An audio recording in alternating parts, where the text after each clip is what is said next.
ഹരേ കൃഷ്ണ. രാശിചക്രത്തിലെ മൂന്നാമത്തെ രാശിയായ മിഥുനം രാശി. മിഥുനം രാശിക്കാർക്ക് 2025 മുതൽ 2030 വരെ ഈ 5 വർഷത്തെ നവഗ്രഹങ്ങളുടെ ഗോചരവും അതിൽ നിന്ന് നിങ്ങൾക്ക് കിട്ടാൻ പോകുന്ന ഫലങ്ങളും എന്തെല്ലാമെന്ന് നോക്കാം. മിഥുനം രാശിയുടെ സ്വാമി ബുധൻ. ഈ പ്രവചനം ജന്മരാശി ചന്ദ്രരാശിയെ അടിസ്ഥാനമാക്കിയിട്ടുള്ളതാണ്. രാഹു, കേതു, വ്യാഴം, ശനി എന്നീ വലിയ ഗ്രഹങ്ങളുടെ ഗോചരം നടക്കുന്ന സമയം. ഷോർട്സ് വീഡിയോ കാണുന്നവരാണെങ്കിൽ ചാനലിൽ വിശദമായിട്ടുള്ള വീഡിയോ അപ്ലോഡായിട്ടുണ്ട്, ദയവായി കാണുക.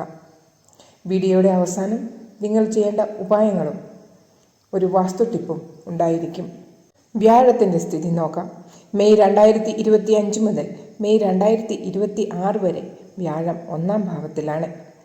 വ്യാഴത്തിൻ്റെ ദൃഷ്ടിയോ 5, 7, 9 എന്നീ ഭാവങ്ങളിൽ വരുന്നു.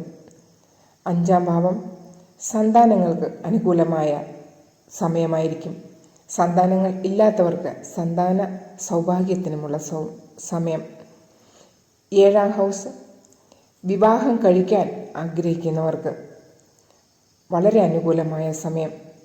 വിവാഹങ്ങളൊക്കെ നല്ല രീതിയിൽ നടക്കേണ്ട സമയമാണ് ഇത്. 9-ാം ഹൗസിൻ്റെ ദൃഷ്ടി വരുമ്പോൾ നിങ്ങൾക്ക് മംഗളകാര്യങ്ങൾ, ശുഭകാര്യങ്ങൾ, അതുപോലെ തന്നെ തീർത്ഥാടന യാത്രയൊക്കെ ചെയ്യേണ്ട ഒരു സമയമായിരിക്കും. മെയ് 2026 മുതൽ മെയ് 2027 വരെ വ്യാഴം 2-ാം ഭാവത്തിൽ. ഈ സമയം നിങ്ങളുടെ വാണി, സംസാര രീതി വളരെ അട്രാക്റ്റീവായിരിക്കും. കമ്മ്യൂണിക്കേഷൻ സ്കില്ലൊക്കെ ഉപയോഗിച്ച് വരുമാനമുണ്ടാക്കുന്നതിനുള്ള സമയം. കൗൺസിലേഴ്സ്, ടീച്ചേഴ്സിനൊക്കെ നല്ല അനുകൂലമായ സമയമാണ്. കുടുംബത്തെ ബലപ്പെടുത്തുന്നതിനും അതുപോലെ തന്നെ നിങ്ങളുടെ ബാങ്ക് ബാലൻസ് കൂട്ടുന്നതിനുമുള്ള സമയം. മെയ് 2027 മുതൽ മെയ് 2028 വരെ വ്യാഴം 3-ാം ഭാവത്തിൽ. ഈ സമയം നിങ്ങളുടെ ജോലിഭാരം വർദ്ധിക്കുകയും ജോലി സംബന്ധിച്ച് ചെറിയ ചെറിയ യാത്രകൾ ചെയ്യുവാനും ഉള്ള സമയമാണ്. കൂടാതെ നിങ്ങളുടെ ചെലവുകൾ കൂട്ടുന്ന സമയമാണ്. അത് കുറച്ച് കൺട്രോൾ ചെയ്യുക. ശനിയുടെ ഗോചരം നോക്കാം.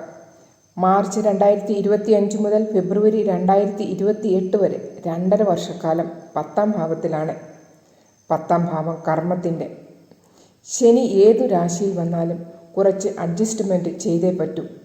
ഹാർഡ് വർക്ക് ചെയ്യുക തന്നെ വേണം. കർമ്മ മേഖലയിൽ കുറച്ച് അഡ്ജസ്റ്റ്മെൻറ്റ് കൊണ്ടുവരിക തന്നെ വേണം. ജോലിഭാരം